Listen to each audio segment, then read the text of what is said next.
What's up, everybody? Think we're live.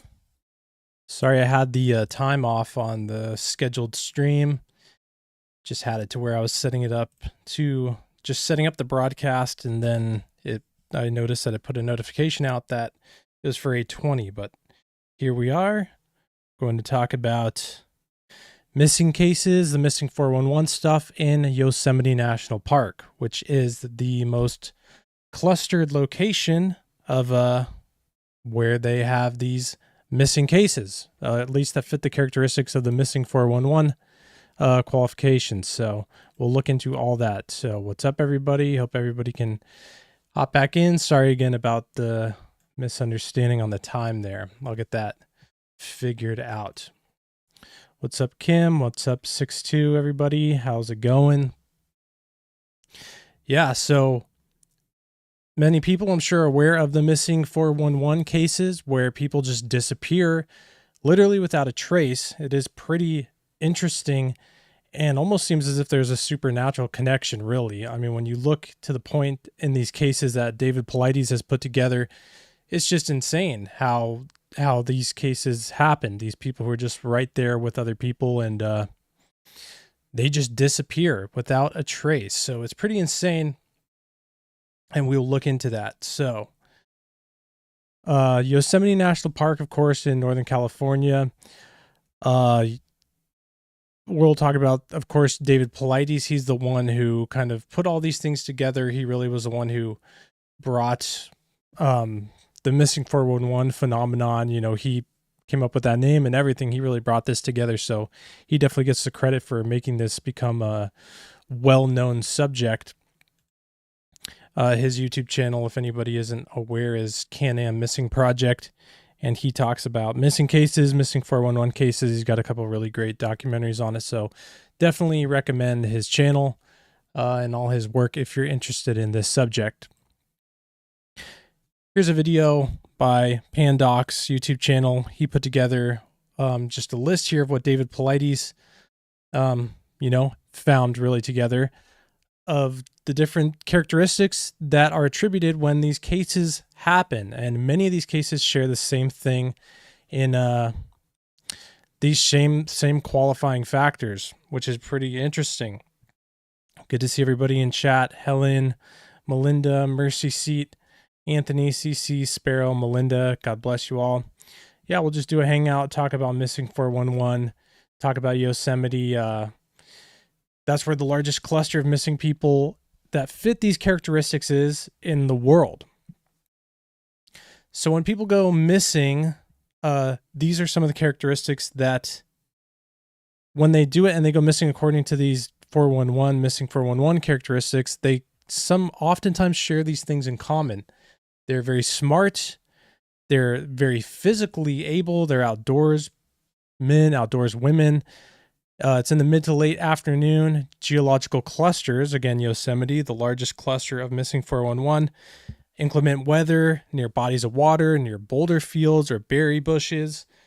Let me move this over. Surreal narratives, just things that just don't make sense at all. No cause of death. Areas that were searched time and time again. Vanished tracks. Confused canine units, missing shoes, or they are found in areas that are impossible to reach.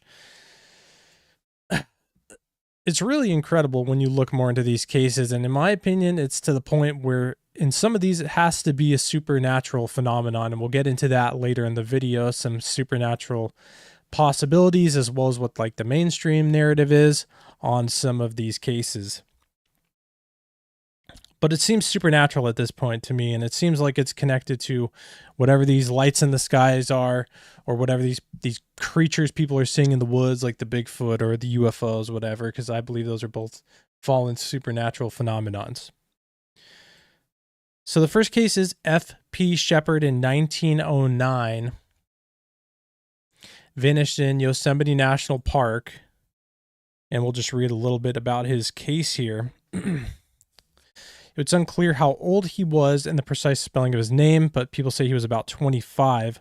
In a book, Off the Wall Death in Yosemite, It says that on June 17th, 1909, Shepard and two female companions left Glacier Point Hotel, which was destroyed in 1969, with the goal of reaching the nearby Sentinel Dome. This is a short distance of about 1 mile.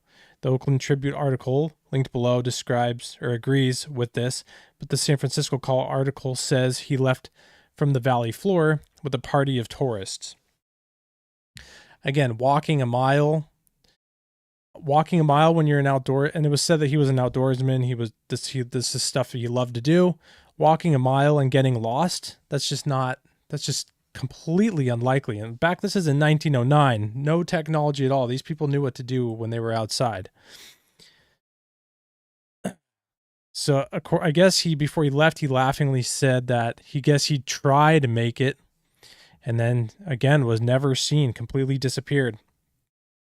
There's no mention in any of the few sources I found if he made it to Sentinel Dome or not. The Oakland article describes how several search parties were formed, one from soldiers of the U.S. Cavalry and others from men from the hotel and some grizzled guides. Off the Wall describes how the U.S. Cavalry searched the cliffs above Eloit Falls and Merced River. This involved descending the cliffs using rope ladders and grappling irons. They spent 4 days doing this. Searches were hampered by the reappearance of the fog. Again, that's something that with the missing 411 cases is known to happen. Just weather, someone goes missing and then the weather goes immediately bad right after, not during it. So it's not like they're walking through a storm and then go missing, which would make sense. But they go missing, and then when all the search parties get ready, weather gets bad, which hampers, of course, the dogs finding them, covers up foot tracks, and just, of course, makes searching for someone way harder when there's bad weather going on. Let's see. The San Francisco Call article describes preparations for a bloodhound search for F.P. Shepard after the cavalry had given up. No sign of this man has ever been found in 1909. And again, it's strange when it's somebody missing going only a mile from the hotel in Yosemite to a mile hike. I mean, even if this guy got off course and broke a leg, or even if he was eaten by a bear or something, you would see a hat, t-shirt, shoes, something. And in over 100 years, they haven't found a single thing on this guy. Incredible. Let's go to the chat here and see what's going on. Had a dream of a giant chasing me from the Rockies across the country down towards the south. The giants are in the mountains. That's strange. That almost seems like a prophetic significance of like something coming from the Rockies heading down to the south part of the United States. There's something off about the entire region. Can't help but wonder if it's related to tectonic plates or magnetic ley lines. Yeah, it is super weird. So I guess we could just get into a little bit of some of the theories that people believe. So these are the theories that are said to be the mainstream theories, some of the mainstream theories. The possibility of a serial killer or an occult sect of people that hunt humans. The possibility of the disappearances being part of some dark satanic ritual. The possibility of the disappearances being the result of a shadowy government program. Some people have, alluded to this in the past, and maybe they're being taken underground, maybe they're being kidnapped, but there's so many cases where it just, I don't know, it doesn't even make sense in these cases. Well, it definitely doesn't make sense in like a serial killer or something, because many times people are only even just like 100 feet away from somebody, if that even, and they're just there 1 second and then they're gone. As if they stepped through a portal, or as if some supernatural being grabbed them. I mean, we see these lights in the sky that are undeniable. Our U.S. government even admits these things flying around in the sky come and go. Maybe, however these things appear and disappear, the same way can be connected to how these people are appearing and disappearing. I mean, David Paulides' last documentary on this subject was the UFO connection. I mean, it's undeniable at this point that there's something going on in our skies, and where these things behave in a way that seems supernatural. And again, when you believe in the Bible and the biblical narrative of creation and all of that, then the whole extraterrestrial thing doesn't make any sense, in my opinion. So maybe it's connected to that. Maybe. Hard to say. Here's the next case we'll look at, which is Stacy Arras, vanished in Yosemite.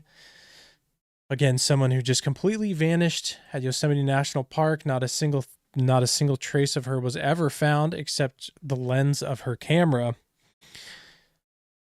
So this was on July 17th, 1981. Stacy Arras, she was 14, in Yosemite with her father, George, and 6 others. They took an excursion on horseback through the High Sierra camps. In total, there were 10 people, including the guides. The trip was booked via a contractor at the National Park Service. And again, what's strange about all these occurrences is the National Park won't even come out and give information on what's happening to these people. The Yosemite National Park won't come out and say their numbers or the information surrounding the people missing in Yosemite National Park. So what are they hiding? What are they trying to cover up? I'm sure they have information that would help to piece all this together, but they're not giving it. So Stacy and her father, they shared a cabin. Once they got to the camp, it says that she showered, she got changed, put on sandals, told her dad that she was going for a walk down the trail with a man called Gerald Stewart. Gerald was 71 years old. Stacy went and to take some pictures with her camera. Her dad said she should change her shoes, and which she did. She put on hiking boots. As she was walking with this man down to this lake, it says she headed out a short distance. Joe told Stacy he needed to sit down. He was 71 years old, of course, probably needed a break. They stopped just above Sunrise Lakes, as marked in black on this map above here. And let's see, where was I? It wasn't far from the camp at all. One of the tour guides who was with the group saw Gerald sit down on the boulder and Stacy walked away. Gerald and the guide would be the last people to ever see Stacy Arras. So this was extremely close to the camp. Here's more pictures you can see of the directions they walked. She was wearing boots, didn't walk far at all, walked right down this path here, right by, people were watching her, and then she just never heard of again. I mean, what's the odds, especially in such a they're not doing this in the middle of winter. When the weather's good, you're like walking off down the lake. She's not going to get lost. She's going to see the lake. She goes down to the lake. She comes back. Even if she got lost, I mean, they're searching. She would not go off trail. I mean, it's pretty easy to know, walk right back up the trail you came. When you're that close to camp and you're not going on like a long excursion, miles and miles and miles, it's pretty hard to just get lost. Especially when they're searching for you right after and you're going to a huge landmark like a lake, which I'm sure from here you could most likely probably see down through the trees. So let's see. Gerald said that she was going down towards the lake and that she'd be back in a few minutes. So that's when she disappeared. I wanted to look at the search party. Yeah, I believe that there was quite a few searches that went on for her after this. I've got some of these old pictures pulled up here of the cases. Go and chat for a minute. Any in Sedona? I'm sure there probably is some in Sedona, I'm sure, for sure. I mean, I know all across the United States and the world, there's these missing cases that fit these characteristics. The likes from Phoenix at one time were crazy. Yeah, Sedona has a lot of supernatural, paranormal stuff going on. A lot of New Age people go there for that reason. And then, the Phoenix Lights, that is probably what you're referencing there, Anthony. Visiting tonight feels portal-ish. Yeah. Let's see. A cable cabal would be the most likely suspect because of how long that he's gone. Or a secret society. Yeah, I mean... Yeah, it's just weird in some of these cases. Stacy Arras was a bizarre one. Her dad convinced her to change her shoes from flip-flops into her boots. She wasn't going far, so it hadn't dawned on her. Yeah. And, these are, just... It's very strange when people just absolutely disappear when they're that close. Even if she turned around, even if she got lost and then decided to turn around, you know, you're not going to just start like booking it if you get lost and just run off into the middle of nowhere. She would have like tried to go to the lake, tried to come back, something. She wouldn't get to the point where she's just gone forever. And then literally no one has found her or anything tied to her besides her camera case or her lens case for her camera in the whatever it's been, 30 years or so. Pretty incredible, really. It seems at this point that it's like supernatural. Yeah, the Freedom of Information documents from the park, which I managed to get, as well as news articles, never mentioned that man accompanying her. Yeah. Well, I mean, I know Yosemite doesn't like to give out any information on their missing people. The Bigfoot researcher, there's David Paulides. Let's see, interviewed on L.A. Marzulli's channel about a month ago. The guy who, oh, right, yeah, there was the guy who filmed the portals and the Nephilim stuff on L.A. Marzulli's channel. Yeah. All right, let's see. This is Stacy Arras, 14 years old. Here's just some missing some of the stuff that was brought up about her. Yosemite search ends. Teenager is still lost. Yeah, I believe there's quite a big search party that went out for her. Strange, just very strange.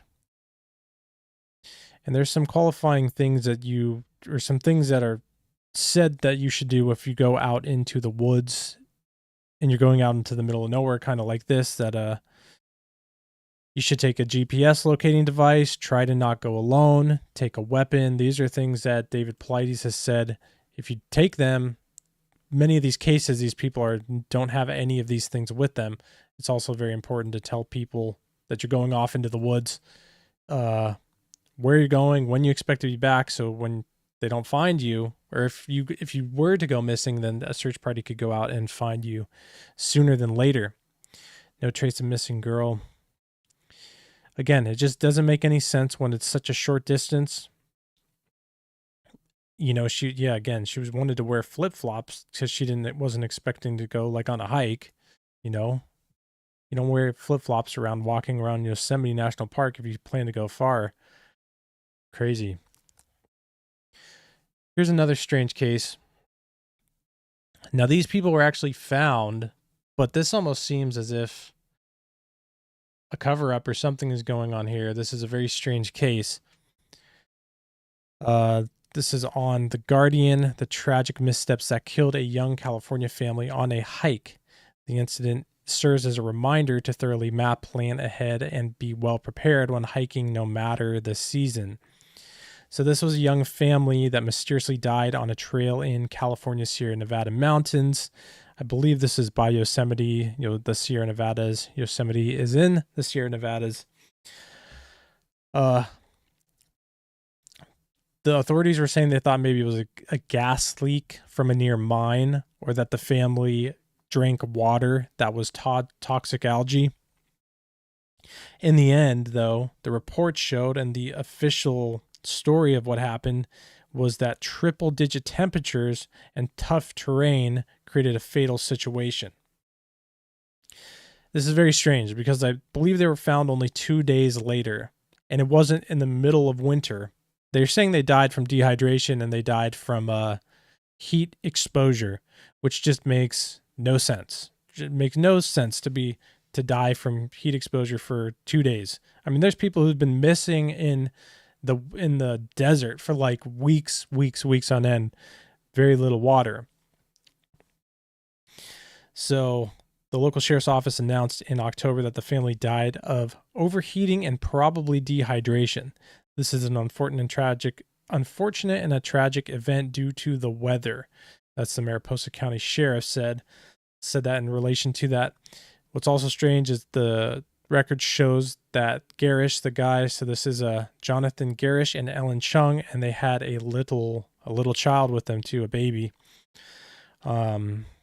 Tragic, really. But it says Gerrish had used the All Trails app to map out the hike, and that he had hiked a portion of the same loop in May 2017, but the temperatures at the time had been much lower, and the 2018 Ferguson fire hadn't yet burned out the tree canopy. I mean, again, this is just crazy to say that they died of dehydration and hot temperatures. In the Sierra Nevada mountains, which the mountains tend to stay somewhat cool all year round. I mean, even the Sierra Nevadas, I have a hard time believing are getting up to 109 like this said. I know down in the valleys it is, but I mean, like what? Let's see. Let's just see what let's see what Yosemite's highest temperature ever gets.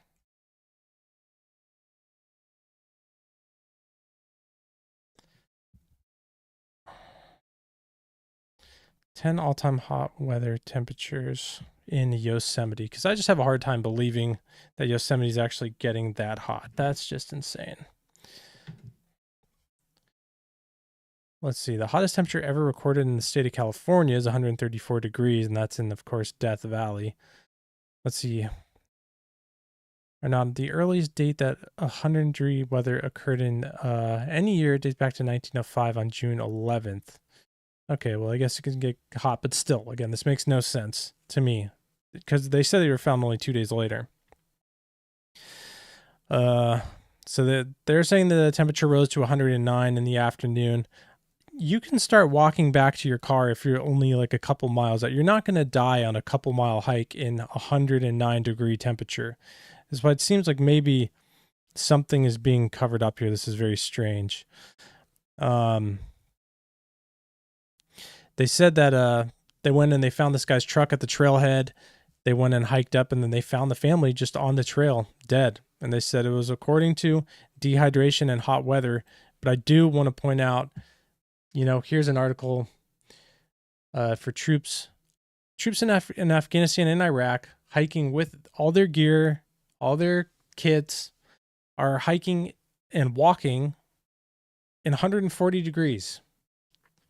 And if that was the case, that happened to that family in 109, just walking on the trail, and they just died instantly, then these guys in Iraq and Afghanistan would be dropping like flies left and right. So that's just makes zero sense to me. And of course, as many people know, according to dehydration in general, the average human can survive without water for approximately 3 to 5 days, although this time frame can be shorter in extreme temperatures. It makes no sense to me. A family could go walking and just die like within hours in 109. I mean, geez, it's 109 in a lot of places, and people aren't just dropping like flies. Looking for the blessed hope and the glorious appearing of the great God and Savior Jesus Christ. Amen. Oh, nice Easter Sunday. Sierra Nevadas are beautiful mountains for sure. And that one was so sad. Last I read into the family, they were blaming water. Yeah, toxic algae. Was the dog the only one who made it? Yeah, I can't remember I think the dog was the only one who did make that. Makes zero sense to me. 3 people, a man, a woman, and a baby, all die within not even 48 hours of heat and dehydration. That's just not possible. Seems as if something's happening there.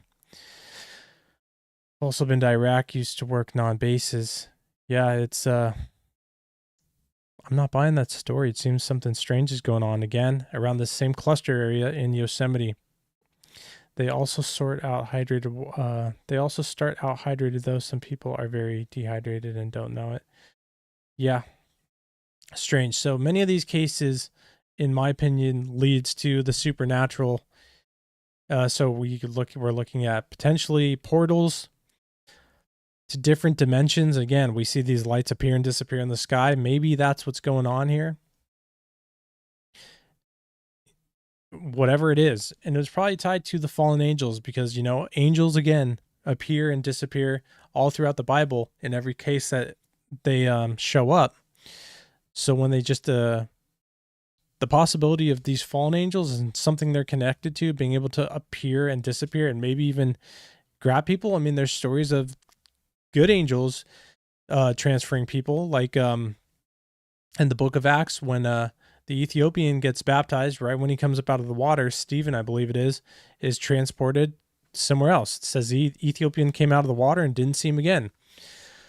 many cases of that. There's a few cases in the Bible in reference to that. So when Jesus appeared on the boat in the water, Jesus is on a higher level, of course, than the angels, but it said right after that the boat was directly on the shore. So teleportation isn't out of the picture, and if the fallen angels still have some connection to supernatural abilities, maybe they're grabbing people. Maybe they're grabbing people, and maybe they're testing on people. Who knows? Same with people who say they're getting abducted by aliens, which again, in my opinion, is tied to the fallen realm 100%. Whether it's the creation of these fallen angels or whatever it may be. We also have supernatural beings.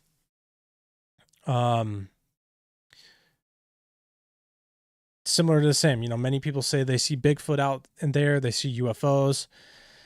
They're staring up at these lights. Some people see these UFOs and they stare up at them and they have missing time, then they're gone. And then next thing they look at the clock and they're there 3 hours later.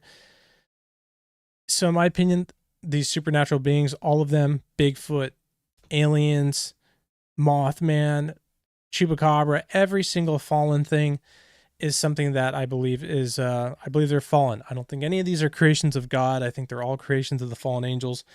I think they all have the ability to jump in and out of our realm, which is why people see Bigfoot, then 1 second he's gone. That's why they see UFOs, then 1 second later he's gone. All these things.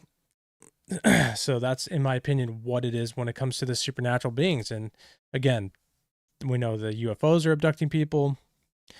Possibly the Bigfoots are grabbing people. Potentially there's opening portals and grabbing people in, and who knows what's going on after that. But we don't know.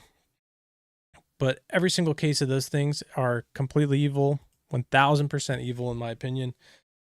And that's undeniable proof, really.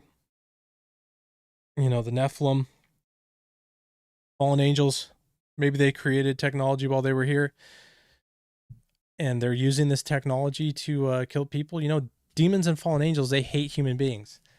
We are created in the image of God. They no longer have any resemblance to God or any connection to God, and they hate God's creation and things that look like him. So when they see us, they want us dead. And so when that's what's happening when they see us, again, because we're created in the image of God, and so they hate that. So that could very well be going on. In my opinion, many of these cases, that's what we're seeing because it's too strange. It just doesn't fit the category of anything else. I don't think they're being taken by animals because they'd be traces left behind, or people would come across something of theirs throughout the 100 years that they've been missing. If they just got lost, again, same scenario, especially in Yosemite in the summer. Like some of these people, there's plenty of water. There's plenty of people around. I mean, Yosemite is packed 24/7 and has been for a long time. So it's not like back in the 1980s, Yosemite wasn't packed. People live there. It's like the climbers live there all year round. So it's just, that doesn't make sense. Something's going on. And again, with these clusters of people going missing tied to the granite, to the water, to boulder fields, who knows? Maybe there's bases in these rocks. It's easier to make bases. We've seen these lights in the sky going into the ground and in mountain ranges, flying inside of volcanoes. Maybe there's openings or something about the vibration of these rocks that they're drawn to. We don't know exactly, but in my opinion, at this point, it's supernatural and seems as if it's tied to that realm. It's tied to the fallen realm doing stuff. So, yeah. So when you're going out into these areas, the most important, spiritual warfare, stay covered in the full armor of God, blood of Jesus, God's warring angels. They're ministering spirits, just like the Bible says. Pray for them to be with you and surround you. Go with somebody when you're going out in the middle of nowhere. Tell people where you're going. That way, when tell whoever, someone close to you, and say, I'll call you when I get back. If you don't get back, then they can call and they can have a search party go out. Well, if you have a GPS locator, you can use that, and a weapon, of course. All these things keep you safe when you're out in the middle of nowhere. So I think I'm going to keep that to the discussion just on this video. keep it on this same subject for anybody who hops on and watches in the future. Many Christians are feeling vibey, listen to the Spirit. Touch your chairs, this song gave me chills. Yeah, stay close to God. God is, it's a spiritual war. And Ephesians says that there's a war going on in the heavenly realm, and the weapons of our warfare are not carnal. So being locked into your spiritual identity in Christ, this is extremely important as the days we're in. And when, you're out, when you're out there in the world. So you got to trust God, stay dialed in. I pray you all are well. Thanks for hopping on. Nice to see everybody in the chat. Anthony, Kim, Dr. Jekyll, Easter Sunday, Dashun, Melinda, everybody, Mercy Seat. God bless you guys. Pray you all are well. Nice to hang out with you. Real Muskfin. Sorry, I don't know how to say that, but yeah, good to hang out with you guys. We'll hop on and just do a hangout stream here soon. I'm trying to build up this channel, so I'm trying to meet the qualifications to, get this to be a channel where I can, do this as well. So appreciate you guys being on here watching. And I pray you all are well. Have a good day, and I'll be posting on the main channel here soon. God bless you guys.